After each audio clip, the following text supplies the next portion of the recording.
Hello Internet, my name is Ace and today we're going to be talking about cartoon construction, particularly from the head. So I'm going to be doing a course, well not a course, it's course kind of sounds like it costs money, it's completely free. It's going to be a series of videos that are going to be here on YouTube. There's going to be a playlist on my channel, I will leave a description to that down below, and it's just going to cover every part of animated and cartoon illustration, anything like that, construction for characters. And we're going to start with the head.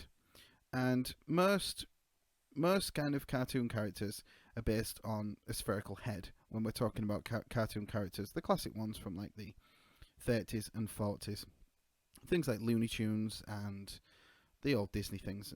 There's lots of circles because circles are very appealing forms and lots of ovals and stuff. So if you can get something, a rough approximation of a circle, it might help to go around it a few times, kind of just maybe doing it small, blowing it up, whatever. As long as you can get a rough approximation of a circle, then that's going to be fine for what we're going to be doing. So this video is going to be talking more about the mindset and what we do to construct a head and how to put in different poses, different angles, everything like that. We'll do one more about the extreme angles next week. So if you want to keep up to date with this, then just subscribe to my channel down below and you will get the alerts for the new videos. So, okay, one thing that we do, let me just start that again, is if we kind of put a line down the center, then this is, well, it's called a center line, obviously, but this helps us track things. Now, if we're rotating things and playing about with features and then exaggeration and things like expressions, then we need to know where everything falls. So we've got that center line, and then the line that goes across is not arbitrarily picked. It's basically where the eye line is going to fall. So if you want a low eye line, stick it down there. If you want a high eye line, stick it up there. So we'll go for something quite low. So this is the eye line, and now this is a circle. It's not a sphere because we're working very flat with it, but I'm just going to show you basically if we stick an oval here, a slanted oval here, tiny little oval here, and a little smile, then we have the world's worst designed cartoon character. Congratulate yourselves. So the reason why I'm sticking with something so generic and simple is just because it's going to be easier to say what I'm trying to say with this, and then we'll go on to a more complex character. So here we have, let's stick some eyebrows in there. So we have a very boring character, but we can rotate this however we want. And the way you have to think as an animator, character designer, illustrator, whatever you're doing, is you have to think a bit like a sculptor. And the reason why is because we need to think of things as 3D. We're on a 2D plane here. This is a piece of paper, but we need to make things feel like they could be 3D, unlike that terrible box. And the way to do that is to kind of change your logic and your thinking to think in a 3D space. So we have another circle here, and the way to turn this from a circle into a sphere is to just curve that line. Now, if you're thinking about a ball, and this is the kind of center line, if you're looking at it as you're looking at this screen now, so your eyes are kind of here looking straight into this, then if we rotate that slightly, then this is kind of going to curve around because it's a ball, and I'm drawing several center lines here.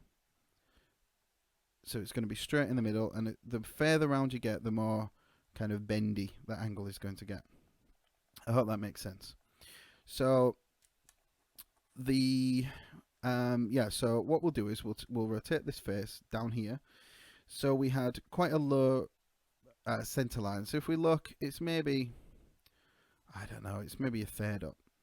So we're not going to go for absolute perfect proportions here. It's just a very quick thing just to show. So that's roughly a third. And again, we need to make things feel like they're curving it around the ball. So we have this, and then if we look at the eyes, stick an eye in there, and then the thing with an eye is, or anything really, as it's rotating around this ball, like the angle got more bendy, then if we have an oval, the more it rotates around the ball, it's going to get flatter and flatter until it would just become a line. Because we really want to really feel it wrapping around you. You just want to constantly think about wrapping things around different forms so they feel kind of tangible. So let's take this dreadful character. We'll call him Jimmy. Not because I've known a Jimmy in my life that I hate and it was very plain and boring. Now I've said that, it makes it seem like it is, but it's not. So we've got this, and again, we've got this little nose, and instead of sticking it like on like that, we want to feel like it's wrapping around. So it's going to come away from the center line just a little bit. I mean, there's nothing super exaggerated with this font. Now, again, we're wrapping things around this ball. So like I drew earlier, as this oval goes around, it's going to get thinner and thinner and thinner. So let's kind of stick a more thin version of an oval just in here. Again, it's not really rocket science or anything like that. It's just drawing, so just have fun with it. So that's going to come away from that. If you grab your eyebrow now, you will kind of prod it around a little bit. You will see the eyebrow comes away from the face a little bit. So we're just emulating that somewhat. We want to make it feel like it's wrapping around that ball. So then we had the kind of smile. We could add a bit of kind of flesh to simulate how it would bunch up and stuff like that, but we won't for now. And then we had that little bump underneath. So that is this character, very, very roughly and very inaccurately. If you, in fact, if you look, the size of the eyes are completely different. So let me just change that because it's just bothering me. Let's make this more like that. And there we have two kind of things that work. Again, quite boring, but it doesn't matter just yet. So let's try and apply that logic to something that is a bit more complex. Now, let me think of something I've never drawn before, cartoon-wise. And what have I never drawn before? I've never drawn a cartoon duck before. There's plenty of them. I've maybe drawn Daffy Duck years ago when I was a child, but let's apply those things to something very complex like a beak. I wish I had reference in front of me to have a look at a beak, but I'm going to be doing this just from the memory of old cartoons like Donald and Daffy. So one thing else, other thing we can actually talk about, let me just get rid of that, is tilting things. So again, this is very easy because we've got our center line here that wraps around. So the only thing we have to do to tilt something is to just work the tilt out first. This is not the center line, this is the tilt, okay? So we've got the tilt here. So right at the top here and right at the bottom here, this is where the arc is going to connect. Noah would love it. So let's just stick a little curve around like that. There we go. So this now should be the correct, well, there's no correct angle because we're just making things up as we go along. But, sorry, I just got rid of my color. There we go. So let's add an eye line. And the thing with the eye line, you have to, again, a ball can not only rotate that way, obviously, but it can rotate this way as well. So this eye line, as we're looking at it like this, is flat. So that means we're looking straight on at the kind of eye line of the ball. Now, if we was looking up at the ball, so if our eye line was below, looking up, like kind of looking this way, then the eye line would arc up, and if we're above it, it would arc down. So I'll just arc this one down. Let's go quite low with these eyes. Let's get some big expressive eyes are always a great thing for cartoon characters because a lot of the expression you can do there. So here we are, and let's stick some. Should we go really big with the eyes? Let's go really big with the eyes. And if you was to draw a circle on a ball and rotate the ball, then as it not only got thinner, it would appear to get closer to the center line as it rotated round. So we have this gap here. If we had the same gap and added this line like this, it wouldn't necessarily look dreadful, but we want to kind of emulate realism a little bit more. So let's kind of bring that so it's closer there than it is at the other side. Just kind of add a little bit of an angle in there. Right, so now we need to think about a beak, and again, reference is great. If you can go on Google and you can search for ducks, anything like that, you can use reference. I mean, don't copy exactly, but just kind of see how things connect. So they kind of have this bit that comes down. In fact, one thing that's very important, instead of just randomly trying to draw a beak like this, it will never look right, and you'll never be able to rotate in 3D space, draw it from the front, from every angle, unless you've got a guide. Now, let's come out like this and connect down there. That should be enough of a guide for a duck, okay? So we're coming straight out of here, kind of, if we're kind of taking that as a center line, that's kind of like straight, maybe, something like that. And then connecting it down there. And the width that we're going out, in fact, let's just rotate this around a little bit so it's going to be a little bit easier to visualize. Let's see. No, that's not right. There we go. Let's take that and rotate the full thing like so. I think that's how we do it. Then sorry. I could have done that better. In fact, let's just go ahead with what we was doing. Forget all that. Right, sorry. So let's take let's come out here, and if we take the width of the ball of a guide, the ball is maybe, well, is this thick. So it's maybe just under half the width of the ball, the actual length that it's coming out. And this again is important to know for when we're doing from different angles. So let's bring it out about here, and we need a cheek, because the cartoon ducks especially have cheeks. Now, it's good to kind of know your character before you're designing it, what kind of personality they've got and things like that, but we're just kind of winging this. There was no pun intended on the duck, but I'll accept it if people want to credit me with that pun. Sorry, I keep hitting this button that opens things up, and I don't even know what this thing is. Right. So in the cartoons, ducks, for some reason, I don't even know if they're like this in real life. I've not really hung out with ducks very often, but they're kind of very angry in cartoons. If you just think of Daffy and Donald. So what we're going to do is we're going to add like a bit of like a confused, kind of angry expression. Something roughly along those lines. Now, I like to attach the eyebrows to just make one continuous line like this, just so we can track where they really would fall. Now, I wouldn't leave that in the final drawing, and it's fine to be super messy. I always say this, just be messy. It's fine. This is not the final picture. We will clean it up, and it'll look great.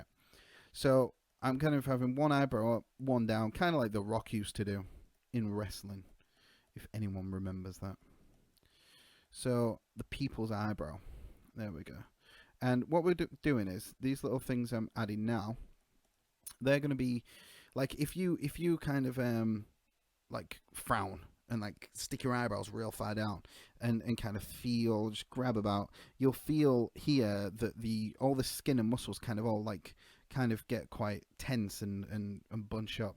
Now, we're just going to try and, again, because cartooning is caricaturing reality, and what we're going to be doing is really trying to make it so you can feel the expressions and all the muscles kind of in the face. I mean, they're technically not there because it's just a drawing, but if you raise your eyebrow as well, you will feel those kind of the fat kind of gather up. I guess it's fat, muscle and fat, and it kind of gathers all up here. So let's do a couple of bumps there again, just to simulate that. So we've got the bumps there, then we've got this eyebrow here wrapping around. Again, we're thinking like sculptors. So this cheek, let's first add a guy. Let's basically add an oval here. We can go in and stylize it a bit later. So let's kind of come up and then come down at a bit more of an angle, like this. Maybe not as harsh.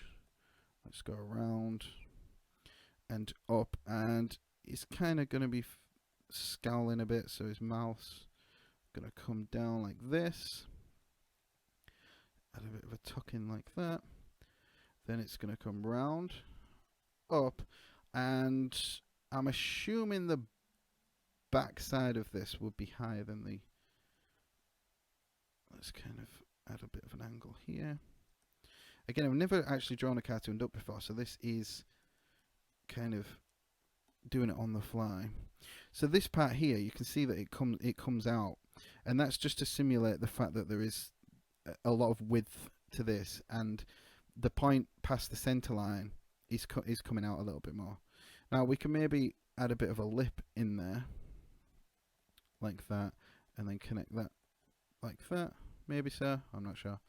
Then coming down from here, we're going to go down and up. I wish I'd done an animal I knew how to draw, but that's the fun of it. There we go. That kind of looks like a duck. And then we're going to bring this down. Now, you can see, again, this point is wider than this point. And that's because we can see more of this side because it's tilted more this way. So let's kind of stick that in there, add some angry eyeballs. Oh, he needs to breathe, so let's add this bit in here. And we kind of have a duck character, somewhat. It's had one of them flappy, pointy bits of hair that the cartoons seem to have. And instead of just keeping everything circular, everything is based on circles and ovals. Not everything, but a lot of things. And to make it like kind of not get a bit monotonous and just like there's circles everywhere, if we kind of come around and just put bits sticking out in different places just to kind of make them feel a bit more based in reality rather than just based on balls and stuff like that. So you can see how the guides that I added here, again, if I was to draw this again, I've learnt a lot more how not to draw the duck because there's things that I really don't like, but we've learnt how to this guide that we stuck in, this kind of really primitive beak shape, triangle beak shape, really helped us have a guide to where to stick all the features. Now, yes, this is a duck, but this could be done with absolutely any character whatsoever.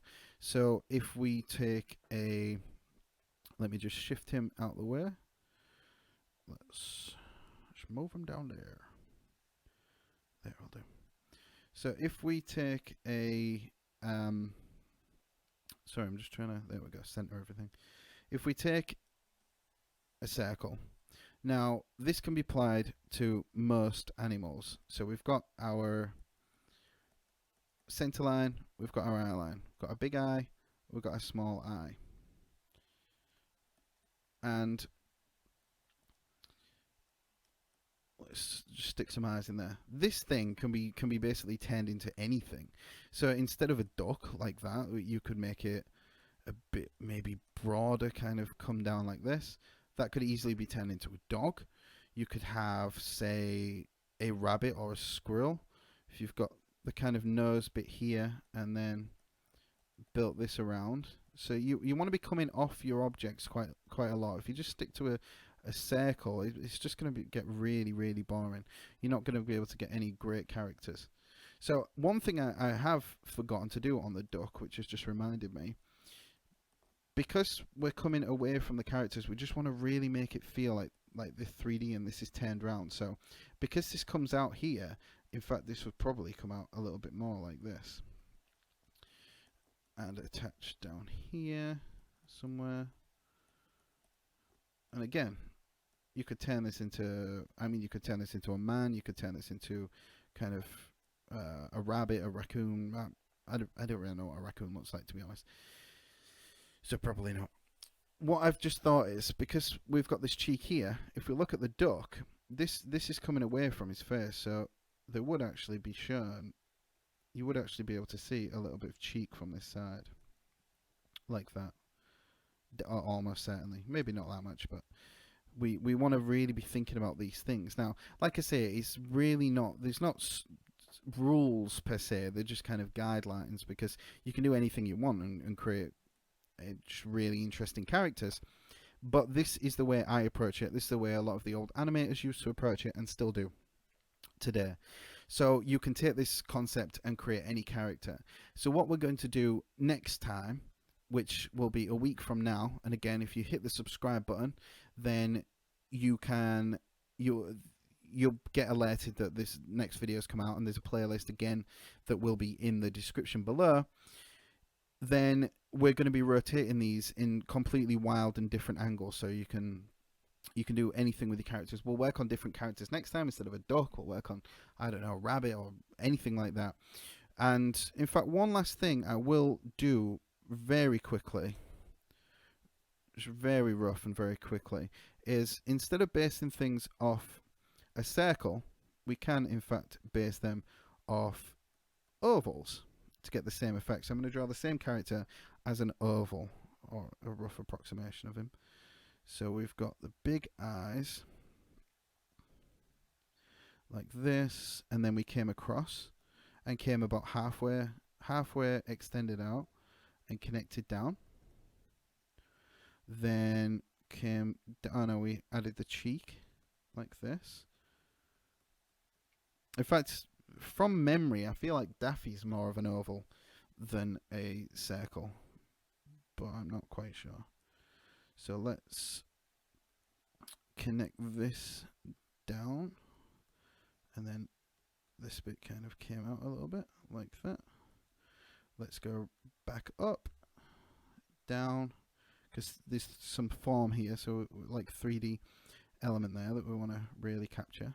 Let's add this, add this. Again, I'm just drawing this really, really, really quickly, so it's not anything of any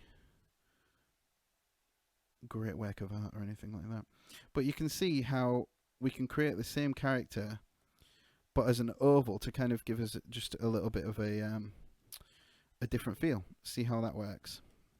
And that kind of works. And again, we do go over, trace over if you're working on paper. You can do this, you can follow this whether you're working on pen, paper, in any program. You've got layers and things like that. So you could just trace over and clean those lines up. In fact, what I'll do is right here is a cleaned up version of our angry duck. And so you can see how we went from construction to the final image. And I will, in another video, if people want it, then leave a comment down below to say that you would like to see inking and colouring videos. This is just a very rough, quick ink and very basic colour. But if you want a more in-depth inking and colouring videos, then just let me know, and I'm open to doing basically anything I know. I'm happy to teach it. So leave a comment down below. If this helped in any way whatsoever, just click the like button. It just lets me know that which videos are working better than others. And again, if there's anything you struggled with, just let me know.